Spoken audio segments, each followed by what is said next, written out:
Our cities and homes define who we are in many ways. They determine whether we will have access to education and job opportunities. They define our ability to lead a healthy life and the level of our engagement in the collective life of the community. Every year around this time, the first Monday of the month of October, the UN commemorates World Habitat Day.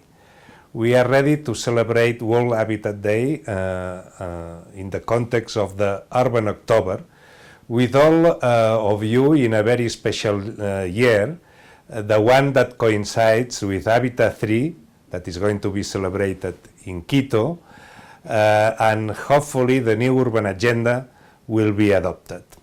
For this edition, the UN wants to highlight the relevance of decent housing for the urban quality of life.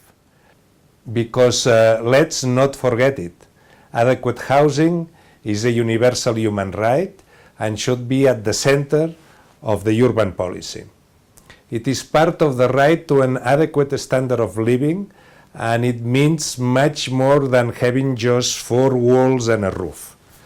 For a home to be adequate, one must take into account many factors: where it is located, its affordability, and availability of basic services such as water, sanitation, drainage, and many others. Currently, over 1 billion people in the world, mainly slum dwellers, are unable to enjoy this basic right to an adequate housing. Over the past 20 years, despite increasing demand, housing policies have not been prioritized in national and international development agendas. As a result, adequate housing is widely unaffordable for a relevant part of the world population. According to a recent study by the UN Habitat Global Urban Observatory in collaboration with the New York University and the Lincoln Institute, public housing represents less than 15% of housing types, both in developing and in developed world. The tendency in the last 2 decades has been a rising cost of housing, forcing people to move far away to the outskirts of the city to find affordable housing. The approach to the housing market has clearly failed to provide affordable housing for the low-income households and for the urban poor. Where housing is affordable, we always find a common characteristic. There is a strong and comprehensive housing policy addressed to the objective of precisely guaranteeing housing affordability. Success stories can be seen both in the rich and in the poor countries, and also where the price of land is cheap or whether it is expensive. Those are not the elements that guarantee affordability. What makes the difference, what guarantees affordability, is the coherence and continuity of a public policy pursuing housing affordability regardless of the level of development of the country and the price of its land. This is the reason why housing should be at the center of the urban policy.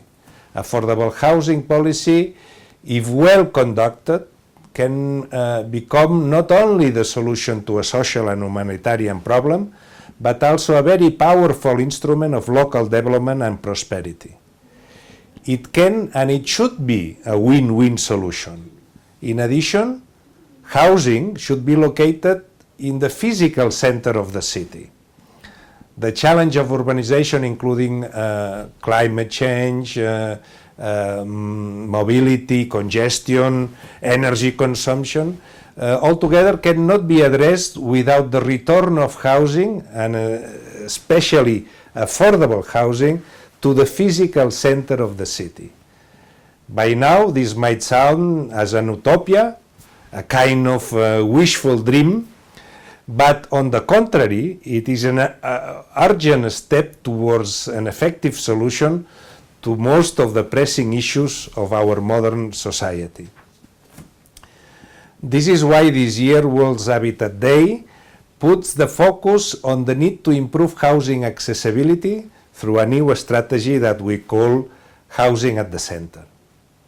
The new urban agenda and the Sustainable Development Goals Target 11 to ensure access for all to adequate, safe and affordable housing and basic service and upgrade the slum by 2030 are both fundamental to ensure a dignified life for millions of people worldwide.